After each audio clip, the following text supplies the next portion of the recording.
നമസ്തേ, mental പ്രേംലാലിലേക്ക് എല്ലാവർക്കും സ്വാഗതം. Wealth mastery education സീരീസിലെ ഏറ്റവും പുതിയ വീഡിയോ ആണ്. നാളിതുവരെ നമ്മൾ പരിശോധിച്ചത് നമ്മുടെ മണി ബ്ലൂ പ്രിൻ്റുകളെക്കുറിച്ചായിരുന്നു. പണത്തിൻ്റെ അകത്തെ കളികളിൽ ഒരുപാട് പ്രാധാന്യമുള്ള മണി ബ്ലൂ പ്രിൻ്റ്. സമ്പന്നനാകാൻ ആഗ്രഹിക്കുന്ന നമ്മൾ നാളിതുവരെ പുറത്തെ കളികളിൽ മാത്രം ശ്രദ്ധിച്ചെങ്കിൽ ഈ ചാനൽ അകത്തെ കളികൾക്കാണ് ഇപ്പോൾ പ്രാധാന്യം കൊടുത്തുകൊണ്ടിരിക്കുന്നത്. നമ്മൾ ഇനി അങ്ങോട്ട് മുന്നോട്ട് കുറച്ചുകൂടി നിർണായകമായ സ്റ്റേറ്റിലേക്ക് കടക്കുകയാണ്. നമുക്ക് ആഗ്രഹമുണ്ട് സമ്പന്നനാവാൻ. ആ സമ്പത്തിലേക്ക് നമ്മൾ പോകുമ്പോൾ നമ്മുടെ വിശ്വാസ പ്രമാണങ്ങൾക്ക് വലിയ സ്വാധീനമുണ്ട്. സോ ഒരു സമ്പന്നൻ്റെ വിശ്വാസ പ്രമാണം എന്താണ്? നമ്മുടെ ഇപ്പോഴത്തെ വിശ്വാസ പ്രമാണങ്ങളിൽ ഏതിലൊക്കെ മാറ്റം വരുത്തി നമുക്ക് ആ സമ്പന്നൻ്റെ വിശ്വാസ പ്രമാണം ആർജിക്കണം? അതീവ പ്രാധാന്യമുണ്ട്. ശ്രദ്ധിച്ച് മനസ്സിലാക്കി പ്രവർത്തിച്ചു പോവുക. ഞാൻ ഒരിക്കൽ കൂടി ആവർത്തിക്കുകയാണ്, വെറുതെ കണ്ടു പോവരുത് ഈ ചാനൽ. നിങ്ങളുടെ കയ്യിൽ ഒരു പുത്തൻ ഡയറി ഉണ്ടല്ലോ അല്ലേ? അതിലേക്ക് നാളിതുവരെ എഴുതി പരിശീലിച്ച കാര്യങ്ങളുടെ കൂട്ടത്തിലേക്ക് മൊഴിമുത്തുകളായിട്ട് ഈ എപ്പിസോഡ് നിങ്ങൾ എഴുതി ചേർക്കപ്പെടും. എൻ്റെ വാക്ക്. സമ്പന്നരുടെ വിശ്വാസ പ്രമാണങ്ങളിൽ ഒന്നാമത്തേത്, അവർ വിശ്വസിക്കുന്നു അവരുടെ ജീവിത വിജയം അവർ സൃഷ്ടിക്കുന്നു. ദരിദ്രരാവട്ടെ തൻ്റെ ജീവിതം എങ്ങനെയോ സംഭവിക്കുന്നു എന്ന് വിശ്വസിക്കുന്നു. ഈ എങ്ങനെയോ സംഭവിക്കുന്നതിൽ സമ്പന്നനാവാൻ ആഗ്രഹിക്കുന്ന എല്ലാ ദരിദ്രരും, പ്രത്യേകിച്ച് മലയാളികളിൽ നിന്ന് ഏറ്റവും കൂടുതൽ ഡിപ്പെൻഡ് ചെയ്യുന്നൊരു സാധനമാണ് ലോട്ടറി ടിക്കറ്റ്. ഒരു സുപ്രഭാതത്തിൽ ഒരു തൊപ്പിക്കുള്ളിൽ വന്ന് ഒരു മജീഷ്യൻ തൻ്റെ ജീവിതത്തിൻ്റെ നന്മയെ തിരഞ്ഞെടുക്കുമെന്ന് ഒരു ശരാശരി മലയാളി വിശ്വസിക്കുന്നു. നമുക്കറിയാം, ലക്ഷക്കണക്കിന് ആളുകളിൽ ഒരാൾക്കാണ് ഭാഗ്യത്തിന് അവസരം. എന്നാൽ എനിക്ക് വിയോജിപ്പുണ്ടെങ്കിലും ഞാൻ ആ ഇൻഡസ്ട്രി എതിർക്കുന്നില്ല. കാരണം ധാരാളം ആളുകൾ ഇന്ന് ജീവിച്ചു പോകുന്നത് ഒരാളുടെ മുമ്പിൽ കൈനീട്ടാതെ അധ്വാനിച്ച് തൊഴിലെടുത്ത് ജീവിക്കുന്നതിന് ആ ഇൻഡസ്ട്രി സഹായിക്കുന്നത് കൊണ്ട് ഞാൻ ആ ഇൻഡസ്ട്രിയെ മനസ്സുകൊണ്ട് അനുകൂലിക്കുകയും ചെയ്യുന്നു.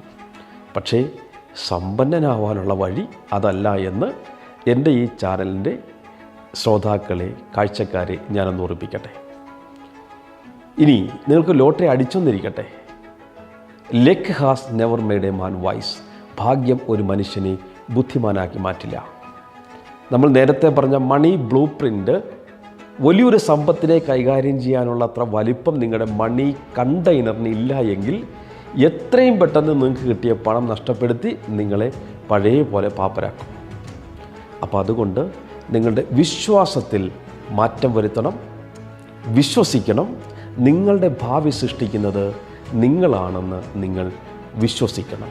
നിങ്ങളുടെ ഭാവിയുടെ സ്റ്റിയറിംഗ് വീൽ നിങ്ങളുടെ കയ്യിലാണെന്ന് നിങ്ങൾ വിശ്വസിക്കണം. ചിലപ്പോൾ നിങ്ങൾ പറയും, ഞാൻ അങ്ങനെ വിശ്വസിക്കുന്നുണ്ടല്ലോ. നമുക്കൊന്ന് പരീക്ഷിക്കാം. നിങ്ങളുടെ മൈൻഡ് സെറ്റ് റിച്ച് മൈൻഡ് സെറ്റാണോ, നിങ്ങളുടെ മൈൻഡ് സെറ്റ് ഒരു പാവപ്പെട്ടവൻ്റെ പുവർ മൈൻഡ് സെറ്റാണോ എന്ന് നമുക്കൊന്ന് പരീക്ഷിക്കാം. ഒരു ദരിദ്രൻ്റെ മൈൻഡ് സെറ്റിനെ നിങ്ങൾക്ക് മനസ്സിലാകാനായിട്ട് അവൻ്റെ 3 ലക്ഷണങ്ങൾ ഞാൻ പറയാം. ഇതിലേതെങ്കിലും ഒന്ന് നിങ്ങൾക്കുണ്ടെങ്കിൽ മനസ്സിലാക്കിക്കൊള്ളുക, മൈൻഡ് സെറ്റ് ഒരു പാവപ്പെട്ടവൻ്റെ മൈൻഡ് സെറ്റിന് സമാനമാണ്. 1, പഴി. 2, ന്യായീകരണം. 3, പരാതി. ഇതുവരെ സമ്പന്നനാവാത്തതിന് എന്താണ് കാരണമെന്ന് ചോദിച്ചു കഴിഞ്ഞാൽ, കുറേ ആളുകൾ പഴി പറയാൻ തുടങ്ങും. എപ്പോഴും അവരുടെ വിരൽ മറ്റുള്ളതിൻ്റെ നേരെ ചൂണ്ടിക്കൊണ്ടിരിക്കും. ഒരിക്കലും ആ വിരൽ സ്വയം ചൂണ്ടില്ല. അവർക്ക് എന്തിനേയും പഴി പറയാം.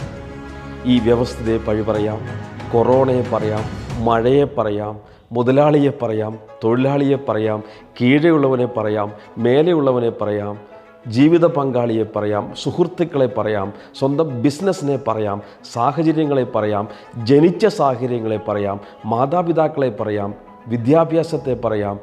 എല്ലാത്തിനെയും ഇവരെന്ത് ചെയ്തുകൊണ്ടിരിക്കും? പഴിച്ചുകൊണ്ടിരിക്കും. അങ്ങനെ പഴി പറയുന്നൊരു കൂട്ടത്തിലാണോ നിങ്ങൾ?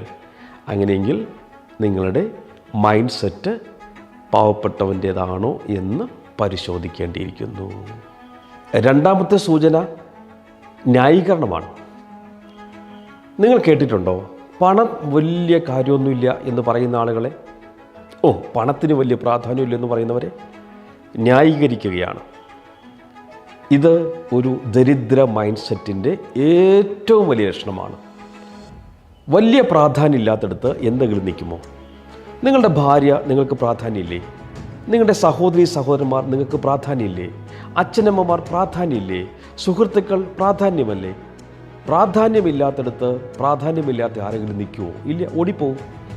പണവും അതുതന്നെയാണ്. നിങ്ങൾക്കത് വലിയ പ്രാധാന്യമില്ല എന്ന് പറയുമ്പോൾ, ആ ന്യായീകരണം നിങ്ങൾ വെക്കുമ്പോൾ നിങ്ങൾ പണത്തെ നിങ്ങളിൽ നിന്നും അകന്നു പോവാൻ അനുവദിക്കുകയാണ്. പ്രാധാന്യമില്ലാത്തതല്ല പണം. പണത്തിന് വളരെയേറെ പ്രാധാന്യമുണ്ട്. അത് ആവശ്യമുള്ളിടത്ത് അതിന് വളരെ പ്രാധാന്യമുണ്ട്. അത് ആവശ്യമില്ലാത്തടത്ത് അതിന് ഒരു പ്രാധാന്യവുമില്ല. ഞാൻ ഈ കഴിഞ്ഞ ഒരു പ്രത്യേക ദിവസം, ആ ദിവസത്തിൻ്റെ പ്രത്യേകത, കുമളിക്കടുത്ത് കാട്ടിന് നടുക്ക് ഒരു അമ്പലമുണ്ട്, ഒരു കണ്ണകി ദേവി ക്ഷേത്രമുണ്ട്. അവിടെ വർഷത്തിൽ ഒരിക്കൽ മാത്രമേ ഉള്ളൂ നട തുറക്കുകയുള്ളൂ. ആ ദിവസങ്ങളിൽ 10,000-കണക്കിന് ആളുകൾ ഈ കാട്ടിനുള്ളിലേക്ക് നടന്നും ജീപ്പിലുമൊക്കെ എത്തിച്ചേരും. ഞാൻ വളരെ യാദൃശ്ചികമായിട്ടാണ് ആ ദിവസം കുമളിയിലുണ്ടായിരിക്കുകയും അന്ന് രാവിലെ എൻ്റെ സുഹൃത്തുക്കൾക്കൊപ്പം ഞാൻ മല കയറുകയും ചെയ്തത്. എൻ്റെ ബാഗിൽ ധാരാളം പണമുണ്ടായിരുന്നു. പക്ഷേ ആ പണത്തിന് അതിൻ്റെ മുകളിൽ ഒരു സാധ്യതയുമില്ലായിരുന്നു. കാരണം അവിടെ ഒരു കടകളുമില്ല. വെള്ളം കിട്ടുന്നതിന് പോലും നല്ല ബുദ്ധിമുട്ടുണ്ടായിരുന്നു. അപ്പോൾ പണത്തിന് പ്രാധാന്യമില്ലാത്തടത്ത് അതിനൊരു വിലയുമില്ല. പക്ഷേ പ്രാധാന്യമുള്ളിടത്ത് നല്ല വിലയുണ്ട്.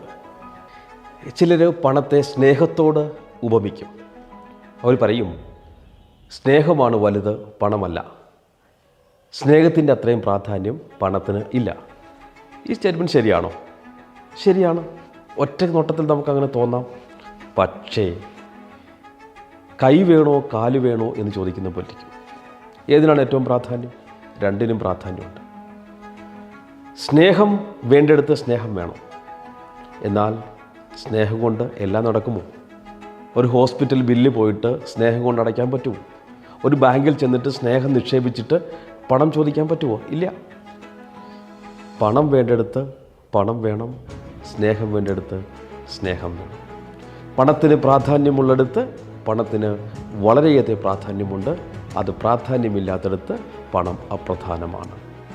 ആരെങ്കിലും നിങ്ങളുടെ അടുത്ത് വന്നിട്ട് പറയുകയാണ് പണത്തിന് വലിയ പ്രാധാന്യമൊന്നുമില്ല എന്ന് പറയുന്നുണ്ടെങ്കിൽ, ഒറ്റ കാര്യം നിങ്ങൾ തിരിച്ചു ചോദിച്ചോണം, നിങ്ങളിപ്പോൾ പാപ്പരാണല്ലേ? അവർ അത്ഭുതപ്പെട്ടു പോവും. അവർ ചോദിക്കും, നിങ്ങൾക്ക് എങ്ങനെ മനസ്സിലായെന്ന് ചോദിക്കും. കാരണം പാപ്പരായിരിക്കുന്ന അവസ്ഥയിൽ വരുന്ന സ്ഥിരം ന്യായീകരണ ഡയലോഗാണ് പണത്തിന് വലിയ പ്രാധാന്യമൊന്നുമില്ല എന്നുള്ളത്. അടുത്ത സൂചന പരാതിയാണ്. നിങ്ങൾ സമ്പത്തില്ലായ്മയെ പരാതി കൊണ്ട് നേരിടാറുണ്ടോ? അല്ലെങ്കിൽ നിങ്ങൾ പരാതിപ്പെടുന്നവരെ കാണാറുണ്ടോ?